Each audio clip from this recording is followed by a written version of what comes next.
Hello అండి. అందరికీ నమస్తే. అందరూ ఎలా ఉన్నారు? బాగున్నారా? Welcome to our channel Souji's Andhra రుచులు అండ్ వ్లాగ్స్. నేను మీ సౌజన్య.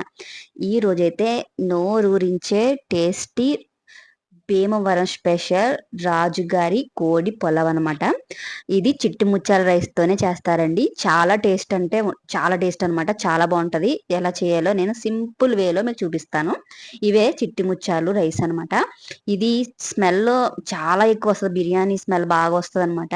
అయితే కిలో రైసు కానీ దీన్ని అరకిలో రైస్‌కి వేస్తున్నాను. ఇవి అల్లం, వెల్లుల్లి, జీడిపప్పు ఒక 10 జీడిపప్పులు, ఒక 10, 15 వెల్లుల్లి నేను చూపిస్తున్నాను కదా! ఈ మాత్రం అల్లం తీసుకొని ఇందులో